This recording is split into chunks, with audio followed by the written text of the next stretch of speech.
Короче, достар, сіздің ең яратқан рубрикағыз «Один день со звездой». Бүгін біз қонаққа келдік Айдар Ғалимовқа. Ісі құяшлы ойырсала, жылы яңғырлар яуа, көңілі жайын тышта. Жылы ісі құяшлы ойырсала, жылы яңғырлар яуа, көңілі жайын тышта. Жай айының бір күні де өтмей саяға құшқа, күні ұзын әттіні қысқа. Зими. Яшай, оказывается, Зубова ауылында. Біз Кустаевская келдік арбуз. Надеюсь, ол бізді индірер. Біз предупредили, что біз келдік.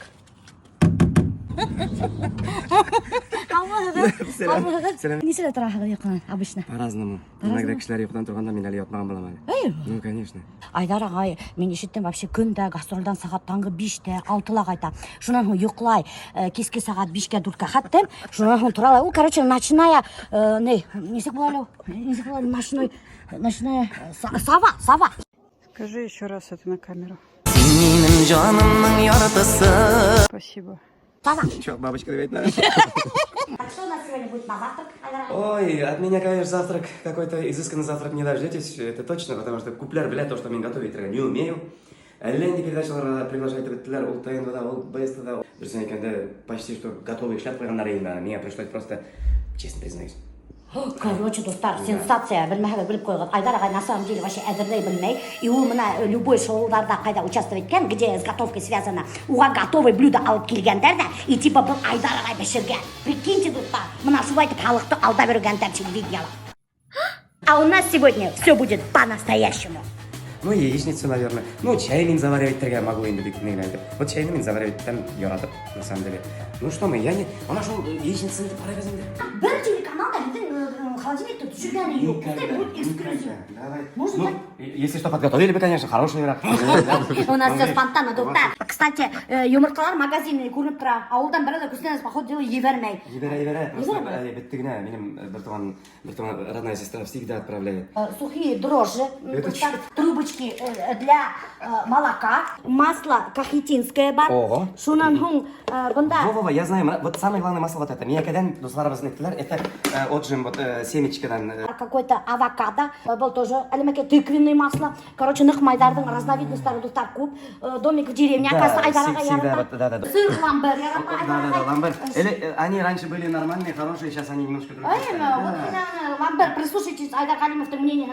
И ярата Айдар ағай даниссимо. Что-то много авокадо? Авокадо, как он делает, очень сильно любит. Соус песто, кетчуп Хайнц. Вот. Оказывается, Айдар ағай увлекается американской едой.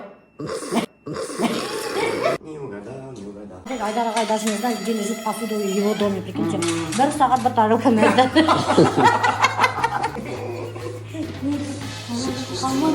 Прошел час. Это что, какая специальная чашка, Айдар ағай? Да, ол узбекский меня ушел решил и не нашел чашку. Ну, я рад. Точно, перфекция. Газ, мы тоже поставим его. Короче, тут, представляете, Айдар ағай-то на самом деле даже газ қабыдан емес. Не яшари gibi город яшаганда келдік электрический. Электрический раз нажал, так появилось. А газный қобызырға да целая проблема сегодня. Потому что он білмей просто қалай. Шундай слух, что мына Зиля апай, оказывается, хедден да нық матурақ ерлаған.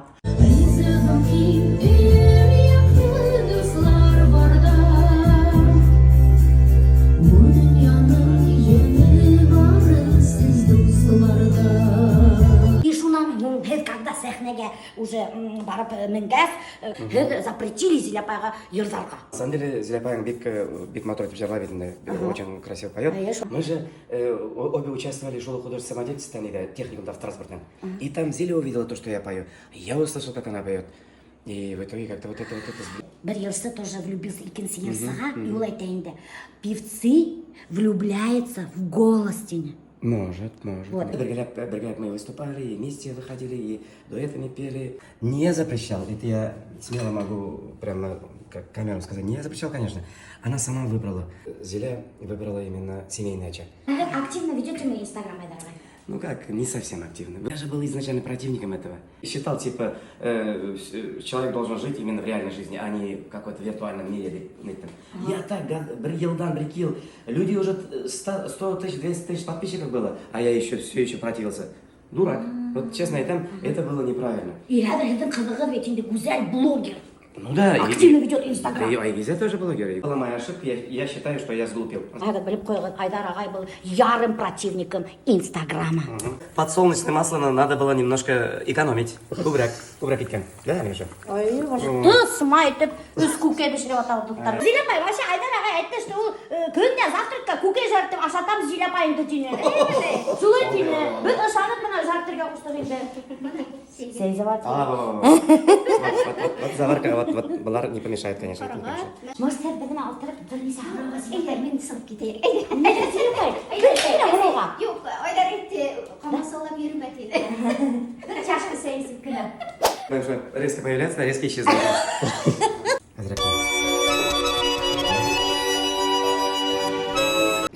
Можно мне добавки? Нельзя, нету. Какой у вас вес, рост и кто вы по гороскопу? Ой, по гороскопу, начнем с гороскопа. Мен бала, на рыба. Ну, 173 в армии было сейчас. Ну, так, рост остается. Ну, вес инде 81, 82 рядом. А не менде спортмен біреймен заниматься тегін шоу. Ну, мен всегда футбол, блин, это менде. Немножко грустная история. Врачи немножко запретили мне резкий вид спорта. Почему? Ну, чуть-чуть есть там вопросы. Резкие такие идти нельзя. Есть сосудистые какие-то дела, скажем так, сосуд варндарля. Жалко, очень жалко, потому что без футбола мне немножко нерек. У меня вот проблема с позвоночником, поэтому мне нельзя ни прыгать, резкие движения Ларера Майнда. А ты что-то прыгаешь все равно, я смотрю? Ну, я прыгаю, да. С тарзанки. Мен тарзанкадан кірдім. Да. Вообще қорқамыз. Я тоже советую. Мираша, я своя, по-моему, отпрыгал. Во-первых, да, потому что, во-первых, в армии я более 30 прыжков с парашютом. Мы выполнять летим приказ. Экипировка, РД, автомат, все с собой. Марш-бросок до самолета.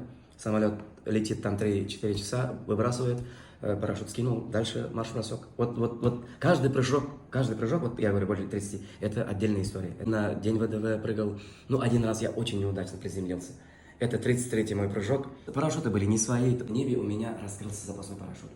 Понимаете? Это очень опасно. Запасной вышел бы, и основной, могло быть вот и что-то могло трагедия случиться. Поэтому я в небе как схватил этот запасной парашют на шахте, и так до земли спускался. И как летел, так и приземлился. Приземлился я спиной и ударился головой об землю.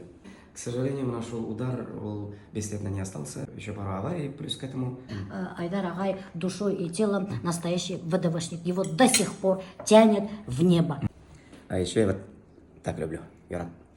Даже юб трогала твою посуду после меня уже.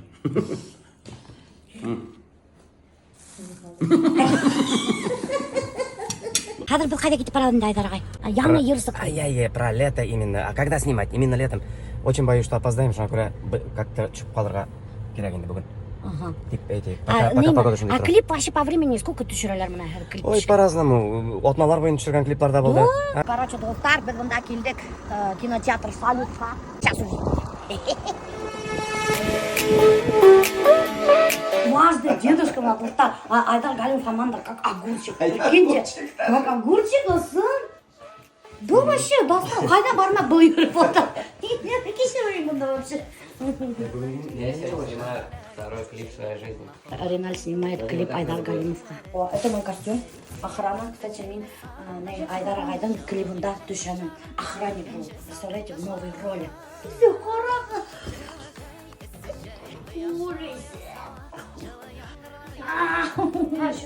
Давай я сама. Ayının bir günü de ötmeyiz ayağa boşka. Günü uzun ettiğini kıska. Ой, как больно, бля. Вот же у тебя что-то было. Це вода. А, вот так. Ой, да мы не будем вас. Пускай я потливый охранник буду. Вот, достар.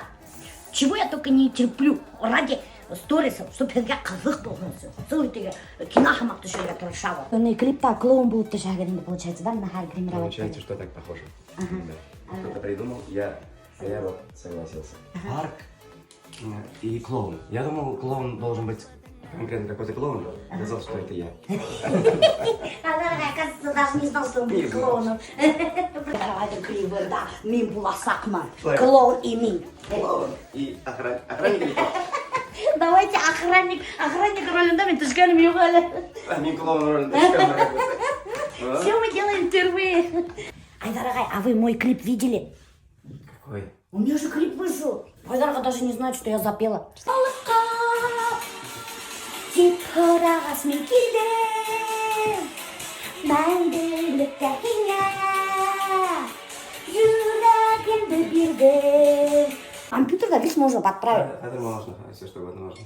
А если подправлять так, на того же Айдар ағай. Ребят, вообще андай возможности вы подправить только. Такой есть. Да? Мен ешқай айтпаймын. Раз там вот это место подтянешь и не говорит, хотя это. Ага, значит, Когда надо. Ага, значит, Айдар ағай тоже, оказывается, голос подправляет. Ну, это у него началось только на Хадер. Раньше такой возможности же не было. Возможности не было раньше. Да, возможности не было. А Хадер была возможность. И Айдар ағай немножко увлекается этим. Подправляет голос. Так что біліп қойыңыз. Короче, достар, қарағым несек Айдар ағайды гримировать еткенді. О, вообще не узнать. Прикольно. А меня, короче, достар, қарағым, полиция нравов етіп кейдіріп қойдыңдар. Прикиньте, я тоже буду сниматься в клипе Айдара Галимова. Прикиньте, это мечта любой женщины сняться в клипе Айдара Галимова. Достар. И повесим там. Так. Что это было вообще? Почему мусор там? Короче, достар, давайте мусор уберите. Был Айдар Галимовтың помощница. Прикиньте, мусор таставырай. Да, уже 15 лет. 15 лет Айдар Галимовтың өзінің личный помощницасы бар. Менің исемім Алия. Алия. Реклама инде. Айдар Галимов как человек, какой он? Честно только, вот вы 15 лет вместе работаете, какой он? Очень добрый. Добрый? Самый добрый, наверное, из всех артистов. Да? Да. Вот, самый добрый. Ну. Да, плохо он артист был, и вот он продолжает. Какой он на сцене, такой и в жизни. Да? Ну, Слишком щепетильный. Щепетильный? Да, Поняла. вот мы наш клип еще гуляем, тут нервы. Короче, оказывается, Айдар ағай еще щепетильный. Представляете, мына помощница айтты. Инесінен түбіне қатлы биш дұрыс болуға тиіс. Да? Айдар ағайдың театр студиясы находится Ошында. Более 20 лет он кует звезд. Представляете, это настоящая фабрика звезд. Ушу фабрика звезд становит әлле гупны знаменитый Юндудар сыққан. Даже Василя Фаттахова. Короче, достар, я постоянно хожу, ною. Я устала, все, мен арыным, сколько можно снимать, надоело, все, типа, илайым бетенде. А мына Айдар Галимовты қараймын да, 3 сағат кеші ұйықтаған. И на ногах клип снимать. Меня даже стало стыдно, достар, стыдно стало. У них, смотрите, какая насыщенная жизнь, олар вообще ял етмейді. Все, теперь я больше не буду говорить устала. Может быть. Короче, достар, біз мұнда ашарға заказывать. Асығып кеттік, клип түсіріп. Веганский бургер. Можем просто... Да, мясо уберите, пожалуйста. А бургер с чем какой? Сыр там, трава, Да, помидоры. помидоры, огурцы, каймак. Айдар Галимовтың помощница айтты, что мен добрая. Чё так жарко? У меня уже усы потекли, блин, кондиционер включите, пожалуйста, блин. Ышқырға ярамай. У меня усы смоются. Вы грим стальная, вообще-то меня. Вы хотите, чтобы криватый грим смылся, что ли? Вот, смотрите. Эй, ладно, наггетс бар, я не почему. Ну, давай, бір наггетс ал.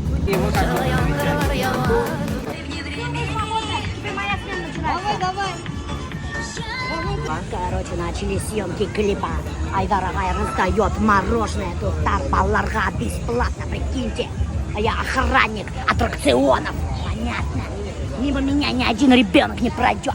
И бесплатно не будет кататься на лошадях. Что, достар, представляете, Айдар Галимовтың внучкалары танымайды Айдар ағайды. И не признают, боятся к нему подходить близко. А надо снять сцену, как будто он идет с внучками, такие веселые. И не получается, она бәләкәсін қарағыз, вообще битін она қарағыз. Почти что иларға тұра, прикиньте, она. Здравствуйте. Ух ты! Вы говорите, Мируша Ханум. Ух ты! Я у него уже 23 года как директор. Александрович. Павел Александрович, Айдар ағай менен бірге, 20 жыл бірге іштеп, уже башқұртша сөйлесе бастаған, представляете ме? Последний раз была такая прикольная история. Мы едем, это в октябре месяце было, когда уже весь урожай собрали. И мы остановились на остановку просто, потому что дальняя дорога. Остановились на остановку и увидели перед собой, выходим из автобуса, увидели, с одной стороны растут арбузы, с другой дыни. И у меня весь коллектив, дикие же из Башкирии, весь коллектив побежал в это поле, весь урожай собрали, и каждый набирает вот эти арбузы, кто 2, кто 3, кто 4. Это у нас даже есть какие-то видеосъемки, когда все несут, и Айдар Галимов тоже берет, взял 2 арбуза и понес в автобус, привезли эти своим родным близким эти арбузы. Представляете, Айдар Галимов, оказывается, бур. Он Астраханда арбуздар урдаган. И дыняла, прикиньте. Вот. Айдар, микрофон и чашка чая. Потому что перед тем, как он выйдет на сцену, он обязательно глотнет чай. Сколько он вообще очень любит чай, сколько он выпил тонн этого чая за всю свою творческую деятельность, это невозможно посчитать. Галимов очень любит чай. Тебя как зовут? София. Ты узнала дедушку? Сразу узнала? По голосу. Да? У тебя кто самый любимый, дедушка или бабушка? Наверное, дедушка. А, все, да? Молодец, видишь. Нет. Короче, да. Пусть, говорит, смоет, потом, говорит, придет. Да? Серьезный кишай. Прикиньте, достар, Самира вот не признала дедушку. Юн Хунты, и Шунан Хунгана, я буду с ним разговаривать. Представляете, ма? Признала, но не нравится. Не нравится. Этот образ не подошел. Клип мега крутой. Караргаун отмал. Я тоже там снимаюсь, между прочим. Главные роли. И Мингирдаем. Просто Айдар Агай на подпевках просто. Да, біз таныштық. Айдар Галимовтың қызы менен Гүзелмен. Гүзел, қалмаңыз. Чем вы занимаетесь? А муж чем занимается? Муж у меня работает в органах. В органах? Короче, представляете, ма, Айдар Галимовтың күйеуі, оказывается, органда штей. Прикиньте, Следственный комитет. Вообще не связывайтесь Айдар Галимовтың семьясы менен. Сразу дело заведут. Ишеттіңіз, достар? Какие-то из детства, когда, что-то сделала, что-то нехорошее, так скажем, да? Ага. И папа мог, знаешь, он одним взглядом может убить, честно говоря. Да? Лучше бы он ругался, Да? лучше бы он орал на меня в те моменты, когда я косячила. Мог просто, вот, знаешь, посмотрит так, я-то Ольман, да. Поэтому... Добрый, хороший Гала, у его одного взгляда домочадцы боялись. Мы жили в общежитии, в доме, и смотрели в окно, и с мамой стоим, и я говорю, это Кайт, там, Россия Соганда, Кутебес, вот эти вот у меня остались воспоминания. Как-то привыкли, наверное, мы с детства, что вот его нет, зато вот как папа, да, у меня очень хороший папа, я ему очень горжусь, но то, какой он дедушка, это, конечно, вот просто, вот он дедушка, он... Короче, достар, представляете, Айдар Галимов-то выкупил целый парк, волшебный мир, чтобы снять вот этот клип. Прикиньте, на один день. Это сколько стоит? Оказывается, у них бай кэши. Айдар Агай, сколько стоит выкупить парк на один день? Все вопросы к директору, все финансы. Где директор? Это вестибулярный аппарат, он с годами, наверное, изнашивается, наверное. Ага. Короче, достар, Айдар Галимов-то Ташкентта стошнило, аттракционда. Тоже так же, оказывается, он вестибулярный аппарат на старости, как у меня. Айдар Агай, мы будем прыгать на батуте. Жылы жай, эссе жай, құяшлы оясала, жылы яңғырлар яуа, көңілі жайын тышта, жай айының бір күні да өтмей сая. Хорошо. Хорошо ты. Хорошая игра. Носок Айдара Галимова. Продаю с аукциона.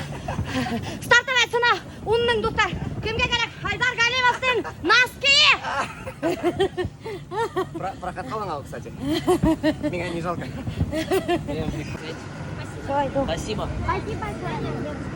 Кетірамende. Әрбір ер қызға жүрегін мүкіледі. Yok, her bir жерге клип түшіре башасаң, не запасешься мында. Ол бет клип все равно... Дорогое удовольствие. Короче, достар, мен өзім де клип түсірдім, так что білем, что клип, между прочим, очень дорогое удовольствие, достар. Өзіміздің бақшадан қармайдан, шошу шешкелерден, нелерден, бізге пайын қарауға что-то делает, какую-то композицию. Они всегда разные. Вот бүгін мына шындай композиция. Завтра может анам тігіне меняться. Айдар Агай умеет замечать красоту. А как не заметишь? Но мы хоть элементы букета перепоем, Альбертовна вообще не заметит. 40 yılda bir-birimizin bilemiz уже. Представьте, да. 40 yıl, представляете, достар, Айдар Галимов, Зиля апаймен бірге 40 yıl таныш, прикиньте. Bir преподаватель, Индусханич Мухаммадиев деген, он специально это подстроил, я так понял.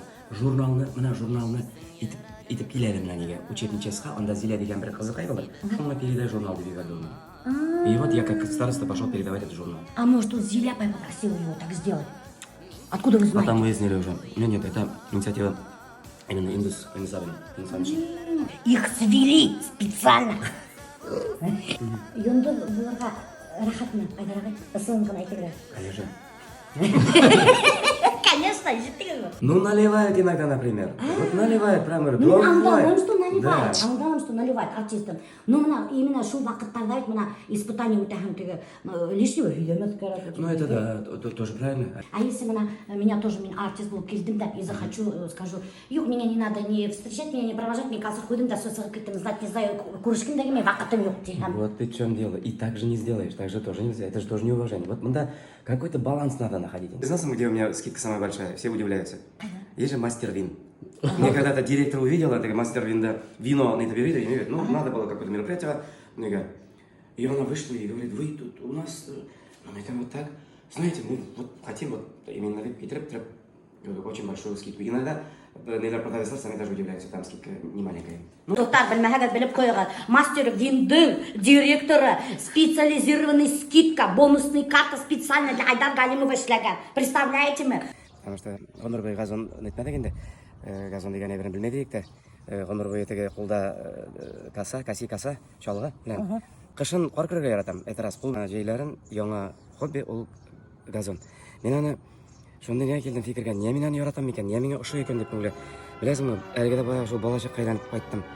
Автотранспортта оқығанда мен практикаға әр уақыт Миякрайның Шолпан колхозына бара тұрған едім. 3 жыл енді комбайнда эшләдем, помощник болып енді, помощник комбайнер. Причем передовой комбайнер болып эшләдек әле Акилабай белән. Молнияларга эләккән вакытлар бар иде. Галимов Вакил белән Галимов Айдар көнлек норманы әллә анда күпмедер процентка үтәп, шундый эшләделәр дип әйтеп. Районда нигә молнияларга иткәннәр иде. Жеттігін Тоқтар, представляете ме? Даже газетте напечатали про комбайнера Айдара Галимова, что он передовик, прикиньте. Нема икән ул. Теге газон кассир белән итеп барам да, шул комбайн дигән вакытлар хәтта кеше икән минем. Комбайнда китеп барган кебек. Анда да шулай бит инде, арттан итеп бара, да, или теге намалачываем, или инде косим ул күренеп бара. И монда да шундый, шуны яратам икән мин аны, шуны аңладым. Күптән түгел шундый не келде.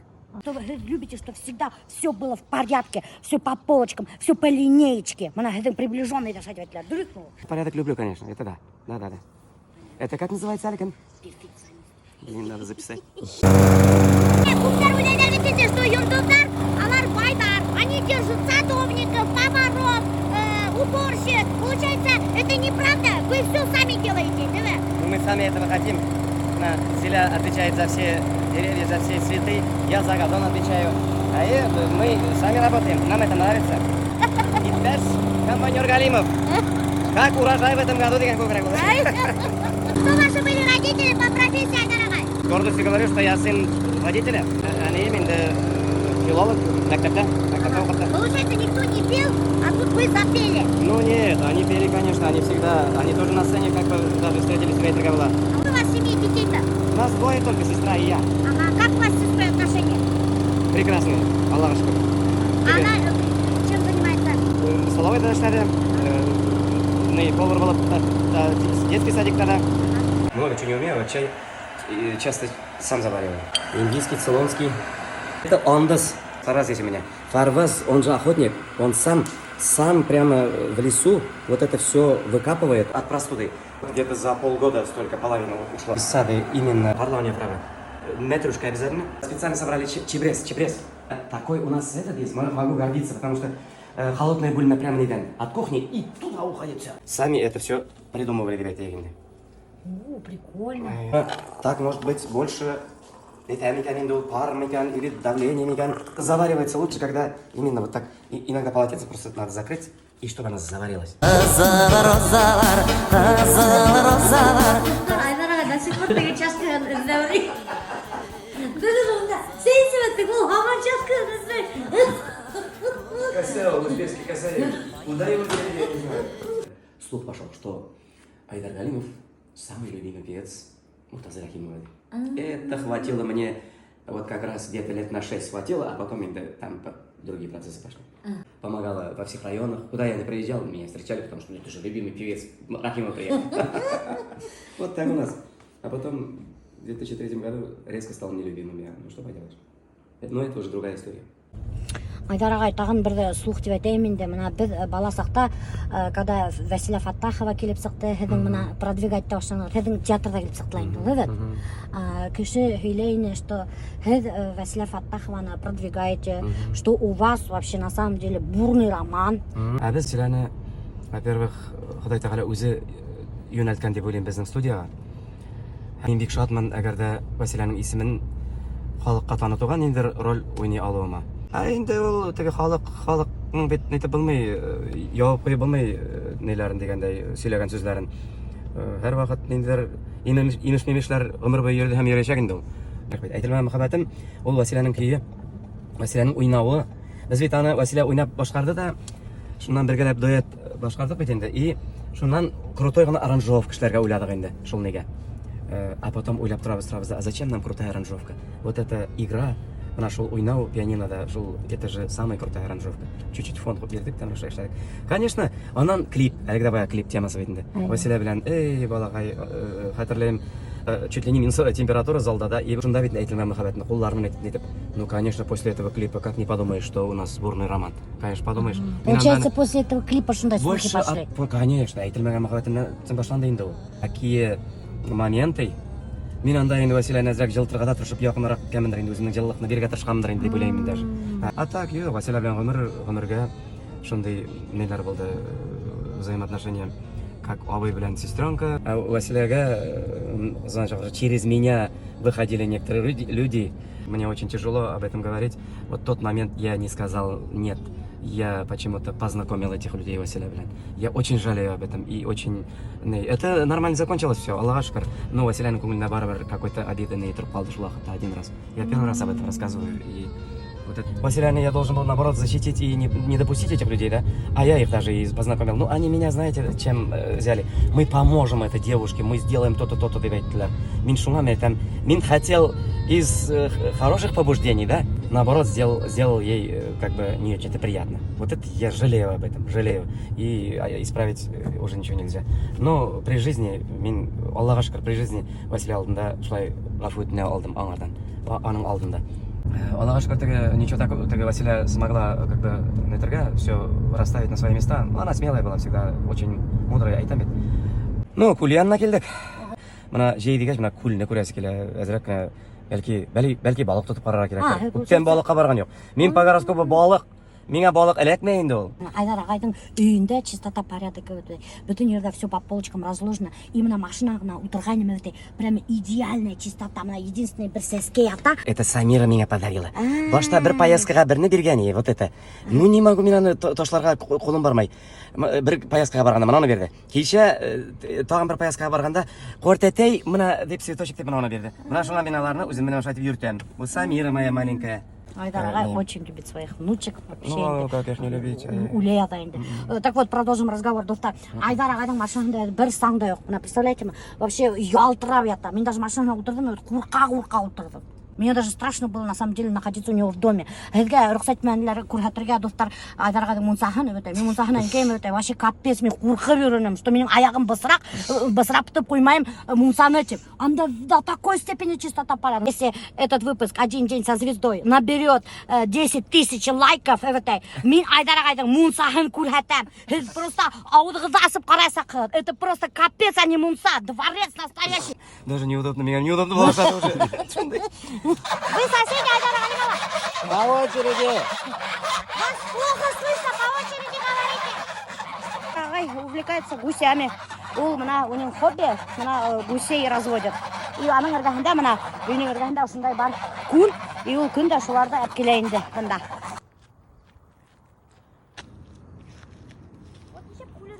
Одно время вы были в немилости у Рахимова, и вам отменяли концерты. Что, правда? Лет 7, ровно 7.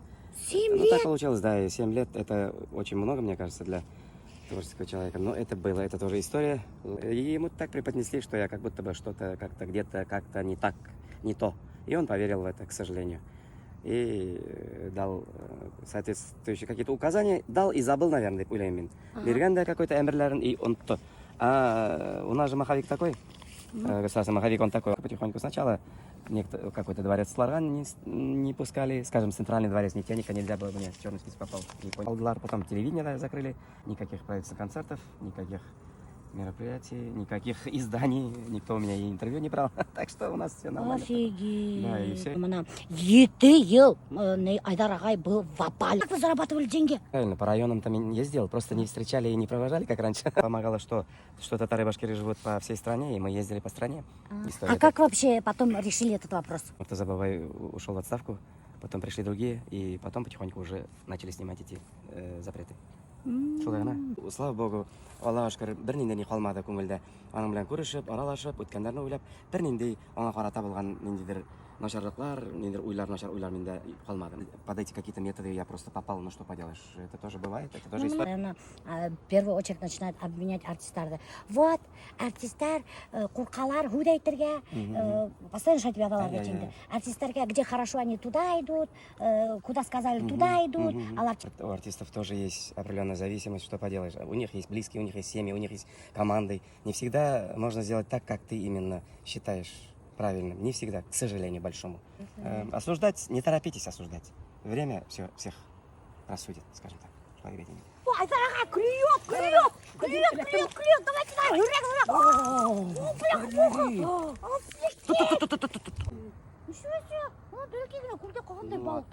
Рыбу сейчас сложно поймать из-за того, что жара, говорят, вниз ушла. И мы придумали хитрый план, чтобы купить рыбу здесь, уже пойманную. И потом, как в фильме, под водой вот так вот все ловили.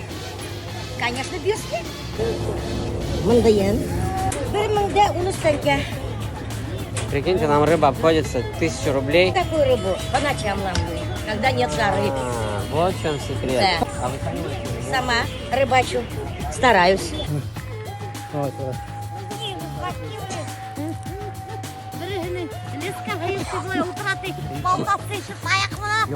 А я специально сделаю. Қатыныға абзакванан дейтін. Зиля пайға барғаныға да туғандарына, то, что буран екен, қыш екен, шунан хәдір разругались со своей женой и поехали обратно домой, один. Шунан кетіп барғаныға да и застряли в дороге. Анда весь қар қалған екен, қарағағы бір трактор ескелеті екен, қар тадартып үйрей екен. Шунан хәдәткен екен, мына ұшына тадартали, пожалуйста, дегенде, попросили его енді. А ол айта екен, 1 литр деген енді. Шунан тадартқан да весь, шунан сыққанда, давай 1 литр деген. Сан хәдәткен хәгәр, мен Айдар Галимов деген хәгәр. Атыга әйткән, мен Буранбай Вахитов 1 литр. Ысыл шул история Айдар агай. Ысыл шулай да. Это мен хәтерләмәйм Буранбай Вахитовны абсолютно. Тем более 1 литрны хәтерләмәйм. Юк инде, Зиля белән что разругаться итеп, ими куядыр кайтып китеп, такого никогда не было и быть не могло. А меня шул историяны подписчиктер ебәрделәр. Короче, достар, представляете, хәзгә жаныс юк. Алдап меня история ебәргән хәзер оказывается. Айдар агай үзе менән күл буена әпкигән какой-то бер нык борынгы баян. Редик агай Фасхадиновна, и это его баян. С чем он дорог меня. Он даже не тип моя уже такая реставрация эшләүләрдә уже ауыррак и не хочется, потому что вот так уже не сделают. Зими. Не, эй, деп солай трек керек. Короче, достар, көрмәйтәйме, мында велосипедисттар кетіп бараларны Айдар агай шляпасын төшерделәр, яшынды. Фанаттар менә заставалымы? Прямо үйгіге келіп, кастрюльді артығыздан ияры беріп, хаттар язып. Такой было? Ну, түрлі хәлләр булды инде. Домашний телефонны кайдан табалар икән дип аптырый идем. Ул вакытларда бигрәк тә домашнийга шылтыратып әйткән вакытлар бар иде. Хатын-кызлар. Иратлар түгел инде, Аллаһка шөкер. Зиля апа как реагировала на это? Ну, Зиля апаң бик сабыр гына, бик аңлап кына инде. Понятно, неприятно булгандыр. Төннәрен шылтыратканнар була. Уже йоклаган, уже, например, да, и төннәрен шылтыратып, и ниндер килгән тавышлар исәгә может, там компания утыра ниндер. Каян табалар, каян табалар. Ребит справкаларны да бик югый бит. Менә тагын китәм еракларга, туган ягым синнән аерылып, туган ягым синнән аерылып, сөйгәнемне синдә калдырып, туган ягым синнән аерылып, сөйгәнемне синдә калдырып, зәңгәр томаннар артында бик яракларда калсам да, жырlarмын үзіліп туған яғым сені сағынып жүрегім әрніп янғанда мен жырlarмын үзіліп туған яғым сені сағынып жүрегім әрніп янғанда